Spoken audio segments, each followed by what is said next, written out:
Bill Tara.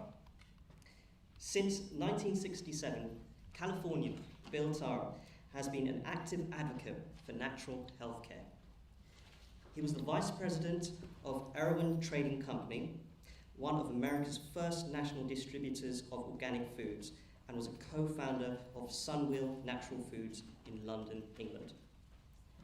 He has been a health counsellor, teacher, author, entrepreneur, and creator of health education centres in Europe and North America. His innovative and creative teaching of traditional approaches to health, healing, and personal development has taken him to over 20 countries as a seminar leader. He has appeared on a variety of radio and television shows in England, America, and Australia, speaking on dietary policy and the environment, including Nightline with Ted Koppel.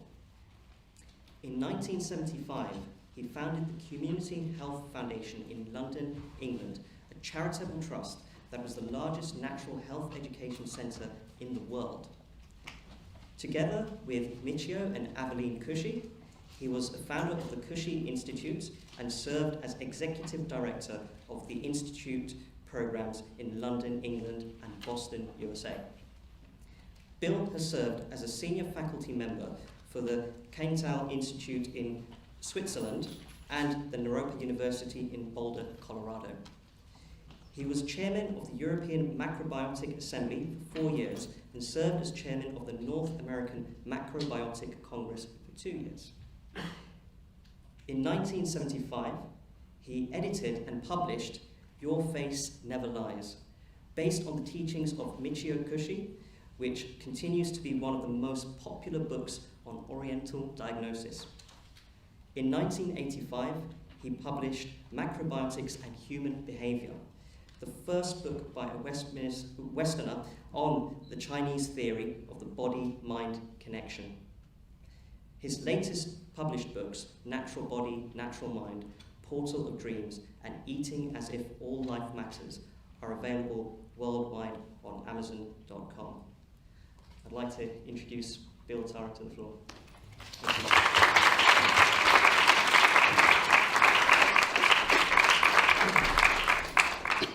Thank you. Are these mics live up here? Yes. Yes. Okay, good. Hello, good morning.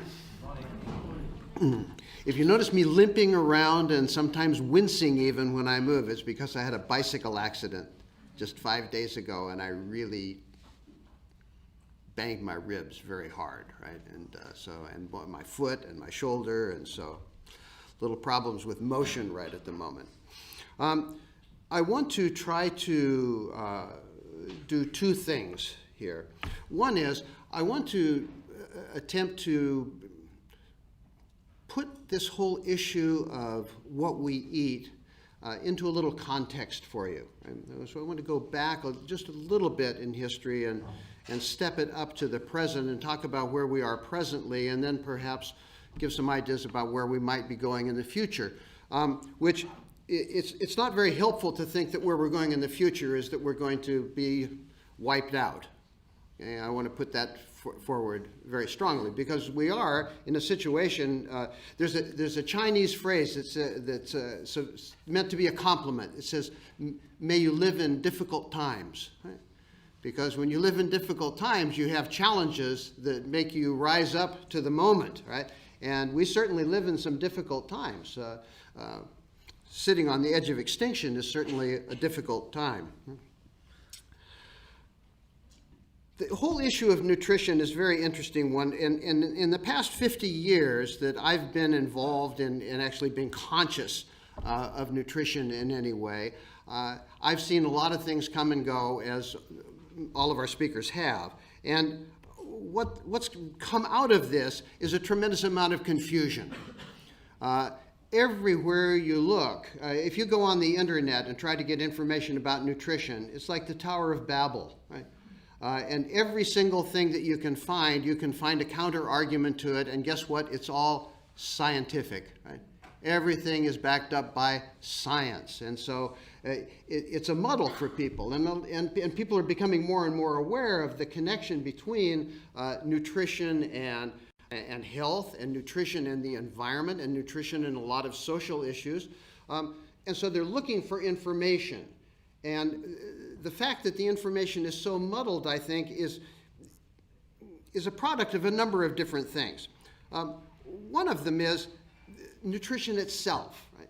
Nutrition is a fairly new science. Right? It's really I mean, it's only what, in 1920 or 1920s, in the 1920s that the first vitamins were isolated, you know, and talked about. Before that, certainly, culturally, people have been talking about nutrition for many, many years. The Chinese, the Japanese, the Indians, the Greeks, all over the world, early physicians knew that there was an intimate relationship between what people ate and the level of their sickness. But the science of nutrition is a little bit different because it was based on science. And so what you do in science is it's reductionist, right? It reduces everything down. And the major advances that we can see when we look historically at nutrition are things like elimination of beriberi and scurvy, things like that. But those actually happened before nutritional science. Most of them were by just experimentation of people. Nobody knew why scurvy was actually cured by British sailors eating oranges and lemons until after the fact. That scurvy, which had been a terrible killing disease, was actually conquered. So we've gone through this period of looking for the silver bullet. When you start looking for deficiency, when that's where you start from, and you get locked into it, that's where nutrition has been, locked into looking for deficiency, sometimes finding deficiencies where it's not even there, right? But looking for deficiencies nonetheless. So it's always that secret ingredient that must be in there in the food that explains everything. And in the process, what is we've lost any idea of food, right? I mean, the stuff that we eat, right? What is food? How do we relate to it? How did our ancestors relate to it? And what lessons can we learn from that? Also, changes in food production. You know, as the populations grew, food production became it's such an enormous industry. It's now actually the largest industry in the world. If you connect all the dots up, which was indicated a little bit in the movie, when you start connecting all the dots up about all of the industries that are connected with the production of food and the distribution of food and the processing of food and the distribution of food, the retail sale of food, you're talking about a massive industry. And I'll touch on this a little bit in a bit, because that's one of the reasons why things haven't changed, is because the industry is so big. Because big industries have big power, right? And big power generally translates into money, and it translates into government influence. The supermarket. There are probably a few of you here in the room that can remember the period before the supermarket. I actually can, right? I can remember what it was like before the I can remember the first supermarket that showed up in our town in California, right? And people flocked to it just to walk around in it. It was like a museum. It was like a food museum. People were walking around saying, oh my God, look at that, and look at that, and look at that. Who would have thought, you know? Pineapples at this time of year. How did that ever happen? Because we destroyed the relationship between ourselves and food. There was no more regional food anywhere in the world. When I first visited England in 1969, I was rather charmed by the fact that there were still greengrocers around. Little shops where people were just selling vegetables. You know, it was amazing, because I'd become so acclimatized to the supermarket. The frozen food. See, what did all these things do? How did these things influence us culturally? Because this is very important. Because a generation grew up around food that could be frozen and transported long distances. Now, if you buy a watermelon in some parts of the United States, it's flown 30,000 miles. I'm sorry, 3,000 miles.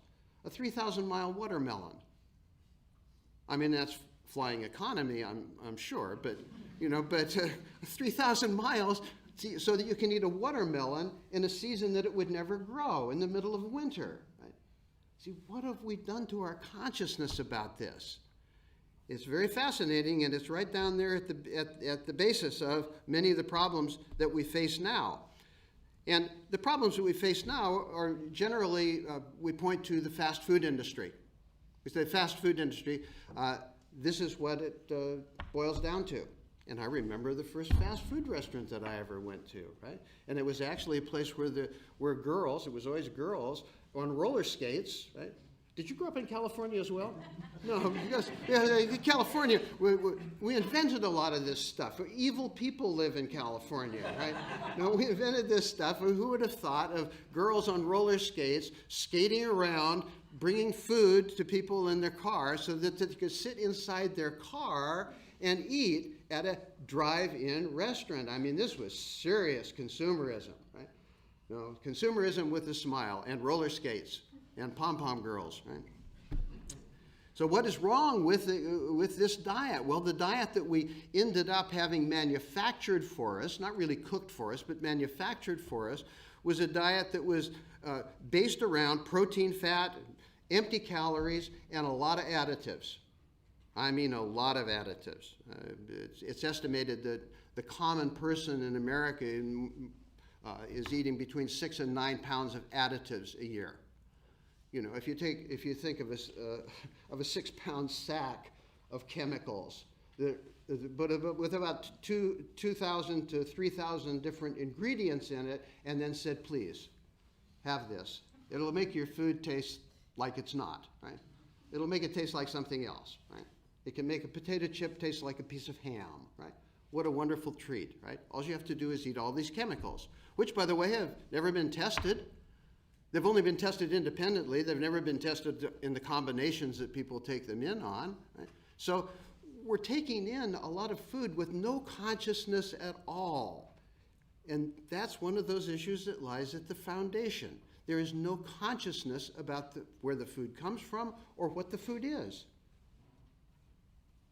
People used to actually cook food in their kitchen. Right? Marlene will talk about this later, but you know, the kitchen has become a rare place to visit, right? It's a warming station, not a cooking station, a warming place. So empty calories. Now, this cheeseburger that I have up here, I put up there specifically because it wasn't that many years ago that there was a big argument in the United States about school lunches. Right? It was several decades ago, actually. Right? You lose sense of time after a while. But the argument was this: in the school lunch program, if you served a hamburger with a piece of cheese on it, you had the bun, which is carbohydrate, you had the protein, which was the burger, right? If you put ketchup on it, did that classify as a vegetable? Well, this was a serious conversation. No, you can't make this stuff up, trust me, right? You know, this is a serious conversation as to whether that was, because if you did, and you put a piece of cheese on it too, you had the 4 food groups. You had your dairy, you had your meat, you had your carbohydrate, and you had your vegetable. If you wanted to make it super nutritious, you put a piece of lettuce on it, right? And that was considered a complete meal. Right? You see where we're going, right? This is where we still are. This is like antiquated nutrition. This was always backed up by nutritional science. These were government policies backed up by nutrition. So something was terribly wrong here, but, you know, what was it? See, one of the things that always drives culture is stories. We like to think that it's, you know, it's fact, etc. But it's not. It's stories. And we've created some very interesting stories around food. One of them, of course, is Man the Hunter. And Man the Hunter is a very powerful story in society. I can tell you from trying to get people to change their diet or convince people to change their diet for decades, I can tell you that there's a big difference between talking to a woman and talking to a man. And most men have Man the Hunter in their brain, right? And they will say things like, I'm not eating that tofu, right? You know, like it was some sort of an insult to their masculinity if they ate tofu. I don't eat salad, right? I don't eat salad. And where does that come from? Well, it comes from this imagery that we had this kind of, we went crazy on the whole hunter-gatherer routine. You know, we left out the gathering completely. If we did add the gathering in, and historically this is true when you read the anthropological studies, it's always said to be the women who are gathering and the men who are out hunting. The men are really bringing it home.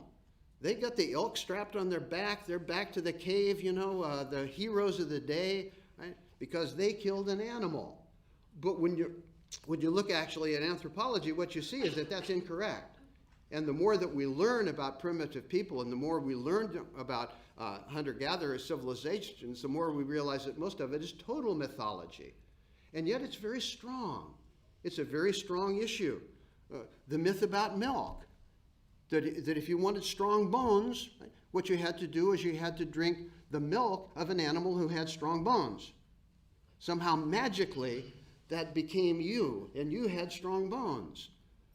I played football when I was in high school, and the coach on my football team said, if you want to be a good football player and have strong bones, you got to drink a half a gallon of milk a day. A half a gallon of milk. That was a prescription from the coach, right? Because you had to be like a cow. More like a bull, right? But and it was somewhat true, actually, right? The more like a bull you were, the more successful football player you were. This is American football, not the more civilized form of football you play here, that actually has something to do with your feet. American football doesn't have much to do with your feet, right? It mostly has to do with your shoulders, but there you go. And sugar story. Now, the sugar thing is very interesting because this is something that everybody in the world knows is a destructive food. And yet, it's a food that people treat the same way that addicts treat their drug of pleasure. It's like a naughty secret that people have. They say, oh, I'll have a little bit of cake, or, oh, I love a little bit of chocolate. They like that, oh, it's like I'm going to sneak this, I'm going to have this over here, like it's some sort of a strange and exotic thing, and everybody knows that it's not good for you, right? But at the same time, people are hooked in it, and they won't face the fact that actually they are addicted. I spent a little bit of time in the 1970s working with drug addicts, and several of them had switched over to eating differently and eating what we would now refer to as a whole food plant-based diet. And many of them told me that it was more difficult to stop eating sugar than it was to kick heroin. And this is serious. I'm not saying that to make a point. That was a serious conversation, and I had it from more than one addict saying, man, I just can't stop eating the sugar.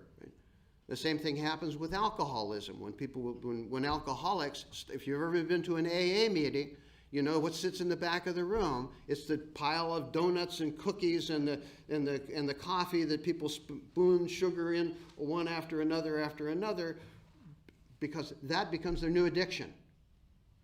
My father, who had a problem with alcohol, was always this trim little wiry guy, and then when he stopped drinking, right, all of a sudden he ballooned.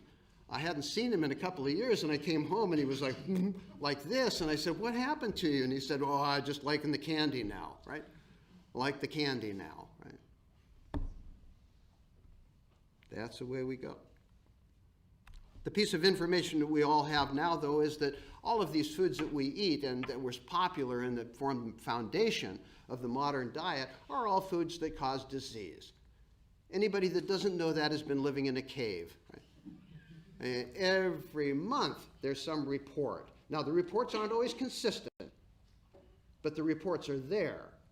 And they point to information that starts to bubble up within society and has been bubbling up for God knows how many years. I think I heard McDougall say something like that he went back to research that was in the 1800s about the connection between degenerative diseases and the food that we eat and the kind of diet that we eventually ended up eating. But we know this information, and a sea change happened here. And it happened in the public imagination, I think, mostly in the 1960s forward. And that was that a new science started, which was already there, but started to ingrain itself into public knowledge, and that was epidemiology. And this was a big turn for nutrition from my point of view, because when you're studying things in a laboratory, you're not always getting information that can reflect to what happens when people are in the home eating their own food, or culturally. And epidemiology was the study of large groups of people and looking at what they do and what the outcome of their actions are. And so right after World War II, you had a study like the Seven Nations Studies, which was actually sponsored by the American government. You had the Framingham Heart Study from Harvard University, the Nurses Study. You had all of these studies, and this information kept leaking out into the public. It would leak out, and it would leak out, and it would leak out, and people would say, Jesus, is there something to that? I mean, really? Heart disease is reflected in some way with the food that I'm eating? What, cancer? Could cancer be related to the food that I'm eating? And there were questions. And those questions were very important questions because it made people start to become questioning of what they were being told. And I think that was good. It was good because it created a little bit of an edge of caution around nutritional information that was being dispensed by, and I hate to say it because there's probably a few in the room, and I know there's one in the room, and that was doctors. See, doctors were dispensing nutritional information and telling, don't worry about that, it's okay. And nobody was looking at the doctors, first of all. The doctor I had as a child smoked all the way through consultations all the time, had a cigarette hanging out of his mouth, right? It was like Humphrey Bogart, he had that great skill of being able to stick it onto his lower lip and talk at the same time like a gangster, right? So you'll be okay, take this stuff, right? This stuff. And so doctors were dispensing information and people started questioning doctors. Holy cow, that was a big move. And some of that happened around the issue of nutrition, because doctors weren't healthy. They observably weren't healthy, but they were giving recommendations of health. And they were telling people who were starting to eat a good diet or doing exercises, running, a lot of different things started to be popular, and doctors were telling them, you don't need to do that. You don't need to do it. It won't affect you at all. Even people that cured themselves of serious illnesses. So why don't we act? There's a number of reasons. One of them is that nutrition is a big business. It's a big business. And that business has incredible power over governments, particularly in terms of getting subsidies. So one of the great crimes that we see from a nutritional point of view is that governments are sponsoring the same kind of food that their experts are often telling them is killing people.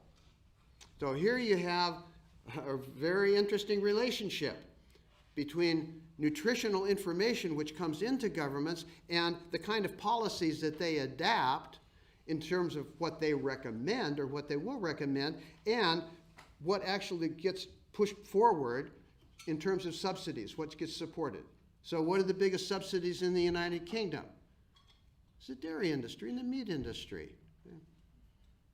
Even though the people that work within the government and get the information, they've got the information sitting on their table, right? It's not a question of that. Not a question at all.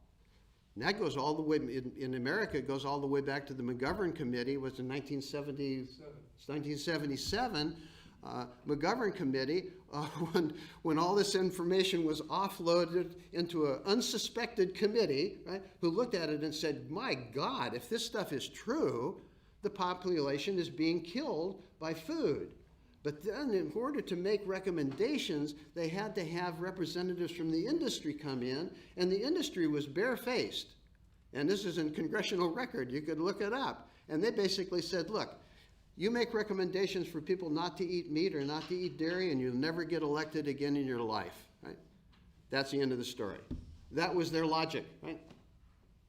And that was the truth. And that's what happened, right? Because when the committee's reports came out, the first report actually came out not too bad, but the second edition of that report came out, it was really completely obliterated, right? People were told a little bit less. Have lean cuts of meat. Well, what does that mean to most people? have lean cuts of meat, right? It's that same kind of thinking, right? Make a little bit of a change so you can feel good about making the change, right? But actually, you're not making a change at all. So we have to start with some pretty fundamental things. First of all, what is nutrition, right? I should go back there, right? Because some of the things that are important to know is that the decisions that most people make about food are never logical. And they're never scientific. They're almost always emotional. And so I have to remember that. It's emotional decisions drive it, right? They drive your purchases and they drive what you want to eat, right? And so those emotional decisions need to be acknowledged so that they can be changed, right? So what nutrition is? Well, one of the things that it is, which is so fundamental that we've lost view of it, it seems, is that nutrition is the most intimate connection we have with the environment that we live in. What goes on in your intestines is you and the environment right up against each other. That's you. That's the environment. When you look at it using high magnification, it's difficult to say where the environment stops and where you began, right? Because there is no borderline there. So that food that you eat, which is then acted on by the biome, by all these microorganisms in your intestines, broken down, that's when we start to absorb. So we take the environment in that way. And that intimacy with the environment is something that many primitive people knew very well. That was part of their prayerfulness around food, was acknowledging the fact that when you eat, you're taking in the substance of the environment. You're taking in the spirit of the environment. And it's a very simple relationship that we have.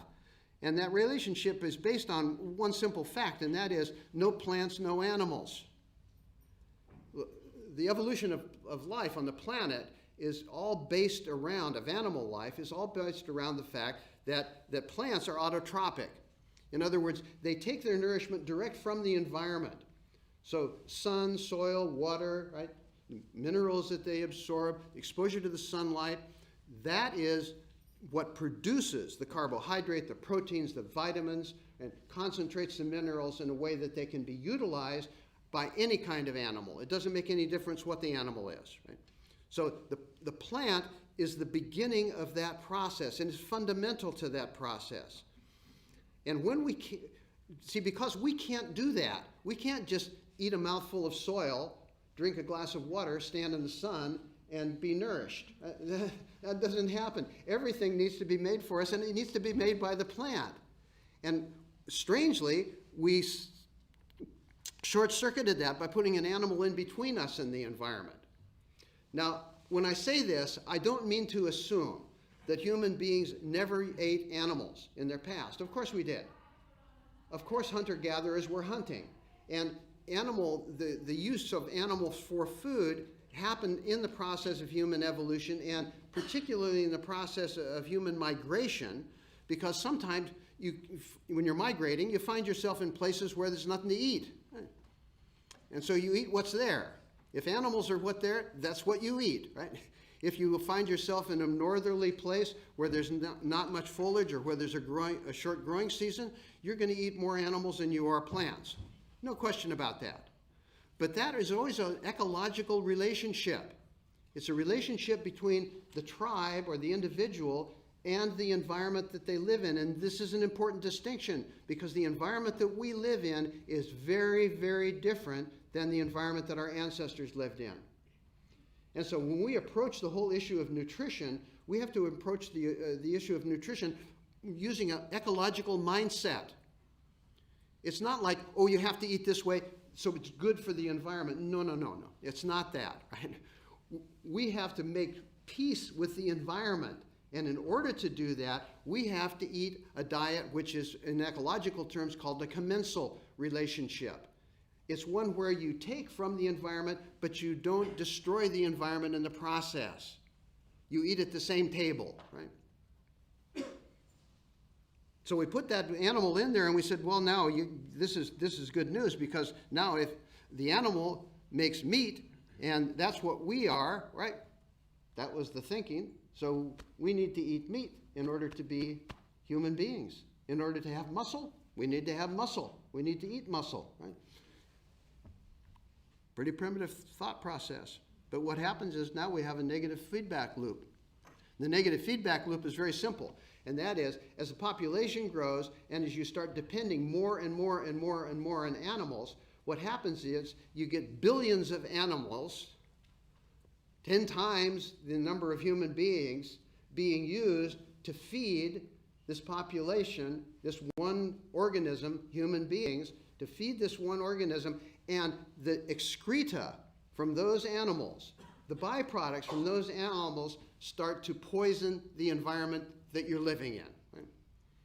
And this happens through methane gas, it happens through carbon dioxide, it happens through feces, it happens through urine. And then the modern twist is that also, because we give animals so much medicine, we give animals hormones so that they will grow real fast.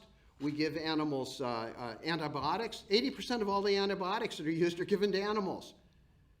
And animals excrete just like we do, right? You know, and so where does that excreta go? Does it miraculously disappear? Nothing disappears in the environment. Something is either seeable or it's not seeable in the environment. It doesn't disappear, right? If it goes into a river, it didn't disappear. It's in a river. Did it pollute the river? Yes. Does it eventually pollute the ocean? Yes, right? So we have this loop, this crazy loop that we're living in, and we seem to be unable to get off that particular loop. Right? Can't get off the merry-go-round. Keeps going faster and faster and faster.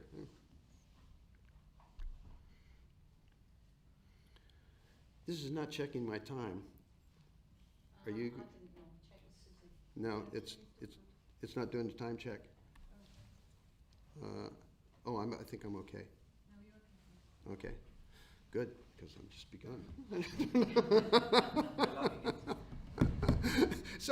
So it's about homeostasis. Homeostasis is the kind of balance that we make with the environment. And actually, most of the time when you hear homeostasis used, it's used in terms of internal blood chemistry, right, and the relationship to different organs. But actually, it has to do with the relationship between an organism and the environment that the organism lives in. Right? And so homeostasis is what we should be aiming for. Right? How do you get that dynamic balance? And in order to get that dynamic balance, that means that we have to look at ourselves in our totality. And our totality means that one of the things that is so very, very strong in human evolution as opposed to other creatures on the planet is that we have this incredibly powerful social aspect of evolution, cultural evolution, which influences our behavior as much as our biology does. And it should be a gift, but it's ending up being a bit of a curse because we don't think similarly enough. I'm not saying we should all think the same, but we don't think similarly enough in terms of values, and particularly in the value of our life. Right? We act as if we were infinite beings, and some of you may believe that on a spiritual note, but that's not what I'm talking about. Right? We think that we just can live forever, we can do whatever we want, nothing will happen to us. We're the gifted child of nature. Right? And it's that gifted child of nature that's causing all the damage. So if we're thinking about homeostasis, we have to look at physical health, we have to look at social justice, we have to look at environmental impact, and we have to look at the rights of animals, who we share the planet with. Number of questions. One is, who grows your food? Now, and I'm talking about these as being criteria for understanding what we should be eating, by the way. Okay? So, if you're thinking about what do I eat, one of the questions you might ask is, what did that food have to go, what did people have to go through to get that food to me? Any of you ever been in southern Spain, around Almeria, that area? Acres and acres, hundreds of acres of greenhouses down there. That's so that the Northern Europe can get lots of salad vegetables, right? You gotta have cucumbers and salad vegetables and all those things. But inside those greenhouses are modern day slaves. They come from Africa. If they have papers, the papers are taken away from them. They live and breathe in, oftentimes die in those greenhouses. The United Nations has even had food sent to those greenhouses because they're so terrible. They're a huge civil rights problem, but as long as the vegetables keep moving, right? The Spanish government looks the other way, and nobody else asks the question, where does this come from? And the same is true with food that comes from all over the world, right? From India, from China. Oh, China, right? People are loving China because there's lots of organic food being grown in China now. But who's growing that stuff? Who's growing it? Well, people who are virtual slaves. They're indentured slaves. They can't leave. They have to stay. They don't make enough money to even leave if they wanted to, right? There's slavery in the United States. I mean, there was slave rings broken several years back. There was a big slave ring broken in Florida, in the orange groves in Florida, and there were slaves down there picking oranges. And I mean, these were slaves that were held at gunpoint to stay on the ranch and pick oranges, because people love orange juice. Well, you love orange juice, right? Got to have it, no matter where it comes from. Where does the food come from? Amazing, isn't it? When you start looking at things like bananas. This is one of my pet peeves, bananas. Bananas, once you come from Central and South America, right? In order to get the bananas that Europeans and Americans really want, which is a banana of a particular length and very yellow with no black spots, right? You have to use a ton of chemicals. And those chemicals are often sprayed while the workers are still in the field. And so you have had huge lawsuits in the past of workers who become impotent, who have cancers early, who have skin disease from looking there. But what's their reward? Their reward is that they can actually sometimes feed their families. Not always, but sometimes. But we love our bananas, the 5th largest fruit crop in the world, right? Love the bananas, right? Because we can make a smoothie with them, right? Everybody loves a smoothie, right? Let's see how disjointed we get. We get very disjointed about all of this. Who can afford to eat? I'll tell you who can't afford to eat, right? And that's people who are poor. And then I'm not talking about pictures of people from Ethiopia. I'm talking about people that live here in England, in mid-cities. I'm talking about people who live in London and Birmingham and Manchester. I'm talking about people who live in New York and Chicago. Even worse in America, food deserts. Right? There's places you can go in the United States where you can't get a vegetable. You can't get a vegetable, but you can get some Kentucky Fried Chicken.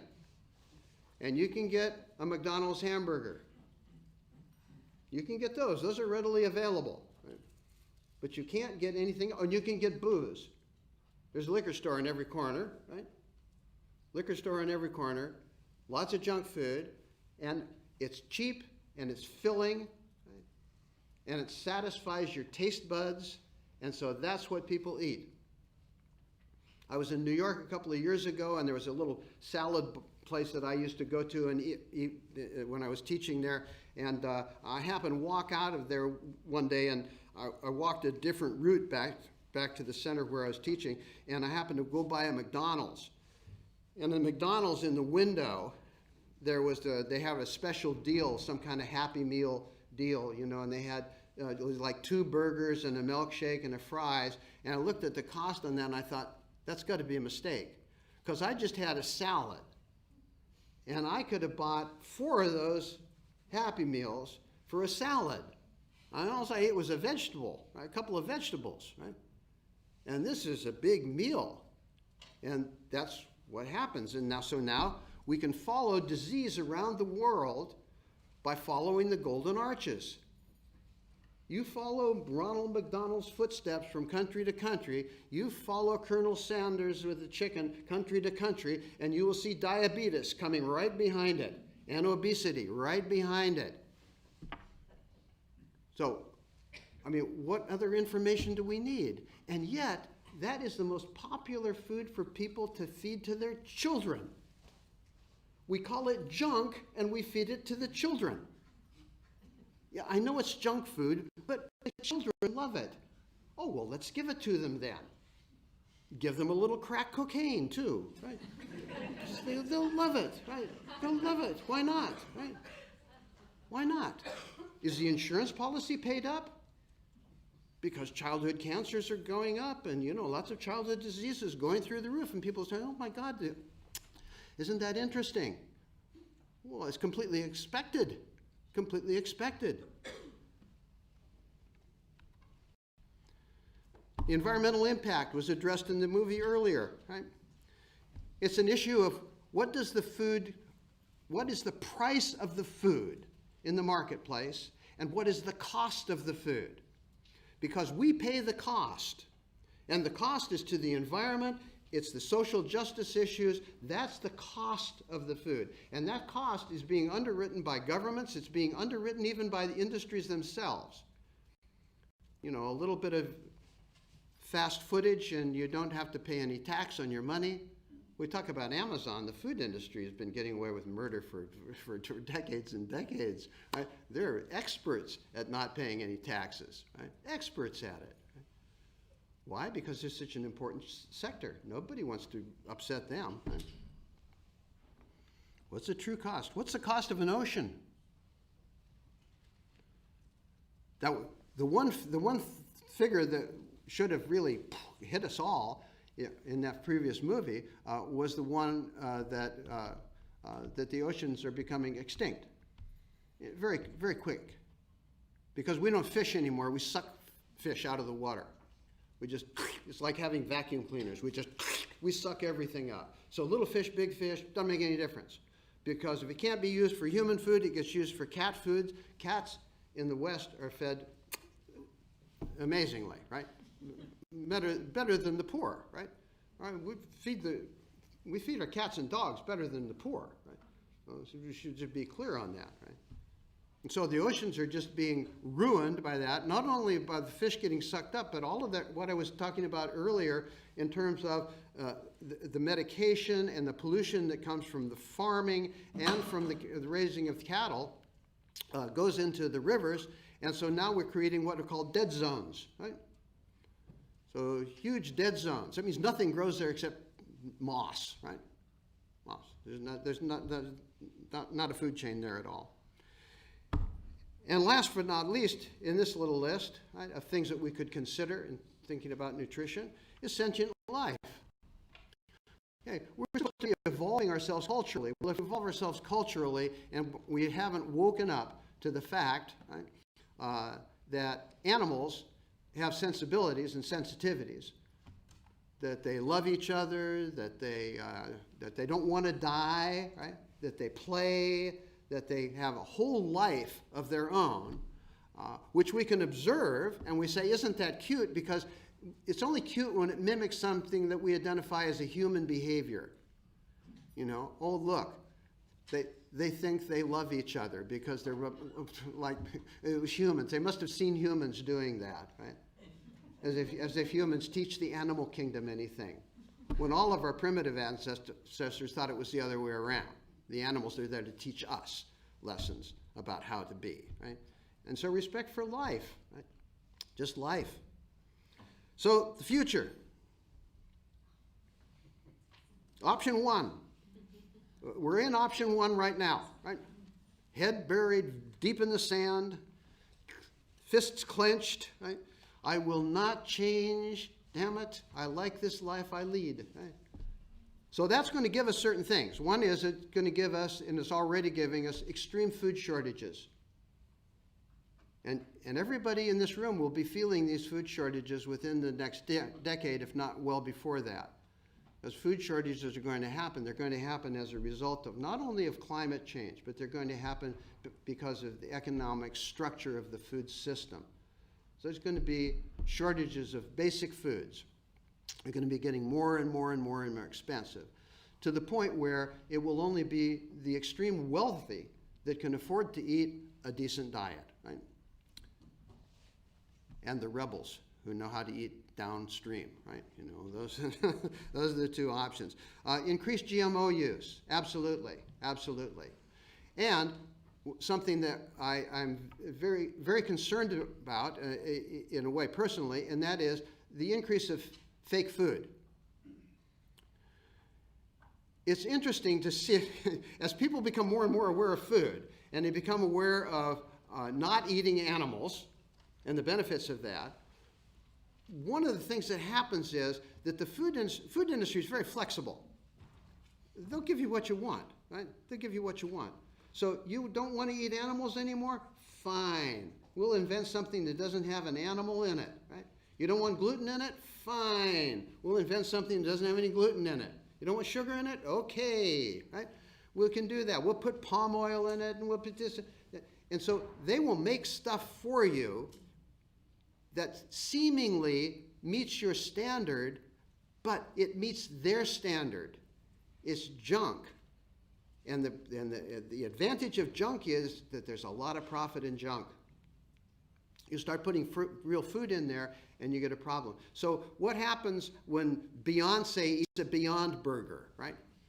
You know, I mean, the world goes nuts. Oh my God, you know, look at that, you know, Leonardo DiCaprio ate tofu. Oh my God. You know, I mean, we get insane about these things. We get products that are actually replicating the problem. So you get junk food products that are filled with chemicals and filled with GMO that are designed, because the food industry is very, very clever, food chemists are very clever, designed to make you feel like you can think we can live the same way that we always lived and it's not going to be a problem. But it's a problem. Because when you eat low on the food chain, that means you have to produce in your own kitchen some of the food that you need. Hopefully all of it. Perfectly would be all of it. Perfectly would be you grew it, you cooked it, you know, you ate it, and you were satisfied. Right? So all of the fast food, the fake food, all of that, it's not a step forward. It's not a step forward that McDonald's is going to have a vegan burger. It's a step back. It's a step back. It's not a step forward that you're going to have all of the big food companies like Nestle and all of the other companies are making food that doesn't have meat or milk and cheese in it. It's not a step forward. It's a step back. We need to take control. If we don't take control, somebody else will take control. And those are nasty people. Huh? 15? Oh my God, I'm ripping here. 15 minutes, I just, I'll be done sooner than that, actually. So the future, this is my shameless advertising. So this is my book, which will come out in November. Rup down to your favorite bookstore. Okay. So what's the second option? The second option includes disease prevention. Right? For us to change our thinking around about dis-ease and our own personal responsibility for our health. What are we responsible for? Now, this doesn't mean that you can cure every problem yourself. As Mahesh said earlier, you know, medicine is there, and it's functional, and it's good when it's needed. But one of the reasons that the medical systems are falling apart all over the world is because of this tsunami of people who have illnesses that can be prevented. What if you cut, just imagine, what would be the result in the NHS if 70%, I'm going to even be radical, 70% of all type 2 diabetes cases just disappeared? What would happen if 50% of heart cases just disappeared? What would happen if cancer were reduced by 30%? I mean, then people wouldn't be talking about how long you have to wait. They wouldn't be talking about people sleeping in the halls. The medical system would be able to operate. It would be able to function properly. But we don't. And the reason is our own ignorance. And I'm talking about we as collectively, because society demands to be treated. We demand to be treated, but we don't do anything about prevention, right? And so we have to prevent that, right? that would be something that would be fantastic. And one of the best ways that we could do that would be stop eating the animal food, stop eating the refined sugars, stop eating the chemicals. Environmental sustainability. I can't go any further than the film. I mean, it is insane what we're doing, and now all of a sudden it's a crisis. Oh my God, it's a crisis. Took a 16-year-old Scandinavian girl to do this. It's a crisis. Now it's a crisis, right? It's a crisis. People that have been ignoring this for decades and decades, all of a sudden now, oh my God, a 16-year-old girl. So oh, yes, it's a crisis, right? Can I have a picture with you, right? It's a crisis. She's had more selfies with other people than anybody in the world, like a pop star. That's okay. But what I'm saying is that a lot of the people that are all of a sudden stepping out of the closet and saying it's a crisis, we must do something, donate to my charity, right? These are people that have known about this for a long time. First Earth Day, what, 1970? 1970, First Earth Day. 50 years ago, the first Earth Day. Time magazine had it on the cover, right?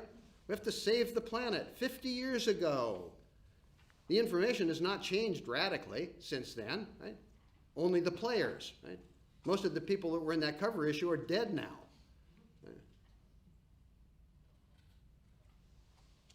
Big deal, though. Sustainability. So what are we going to do about that? Well, if we don't do anything ourselves, if we don't change the way that we eat, right, we have no room to complain. None.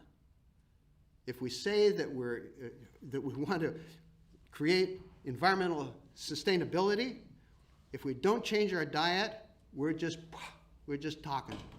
We're just talking. Because that is the most significant single thing. And this is one of the things that was talked about in the movie. I want to underline it again, and that is that nobody wants to talk about this. They want to talk about trading carbon. They want to talk about having, industry should do something. The government should do something. Please, the government should come in and bail us out here. Why isn't the government doing more? Well, why aren't we doing more? Starting there. You're worried about plastic straws in the ocean? Hell, the biggest polluter in the ocean is the fishing industry. And what they leave, the plastic they leave in the ocean, is plastic that is used to construct nets, which are designed to catch fish, whether they are attached to a boat or whether they're floating free. So when you see the sea turtle with the plastic ring around its neck or something like that, right? But that's not where most animals die. Most aquatic animals die because they're tangled up in fish nets, and particularly big animals. So like whales and dolphins. So it's not about the government. It's about us. Well, that wasn't very subtle. It's like the hook that comes out. We've lost you on screen, but... Oh, well, that's okay. I don't need the screen. I'm in the final stretch. So it's not about governments acting. It's about us acting. And if this is an exciting thing because it means that we get to take control of our life again. That's what it's about. It's about taking control of our life. See, all of that stuff is really depressing. I'm gesturing to the film that was there earlier. That can be really depressing. That's a depressing way to start the day. You know, you come down in the morning and then you get pictures of environmental destruction. But no need to be depressed if we're taking action. And that's the action that needs to be taken. And as I said, nobody wants to talk about it. The UN doesn't want to talk about it. They'll talk about lifestyle. If you change your lifestyle, you'll become healthier. Well, what? You know, sleep with your head to the north, right? You know, I mean, you know, as part of a lifestyle. Use a futon, right? No. Have your apartment feng shuied. Right? Those are lifestyle issues. What we eat is part of our lifestyle, right? But it's the major thing that's causing the problems that keep getting referred to. But people don't want to talk about it. The major environmental organizations don't want to talk about it. They don't want to talk about it. They won't. I got to say, I've been, how many of you use Facebook? Yeah, and some of you are reluctant to say, but I understand. Just for the fun of it, I join groups. It's part of my entertainment, right? To join different groups. And one of the groups that I have joined recently was the Extension Rebellion group, right? And Extension Rebellion doesn't want to talk about this.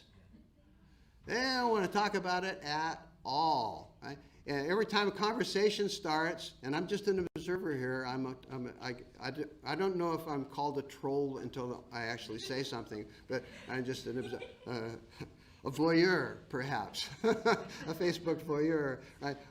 They don't want to talk about it, which is I find interesting. The most significant single thing that people can do, and they don't want to talk about it. Why? Because they're afraid some people wouldn't like it. They wouldn't like it.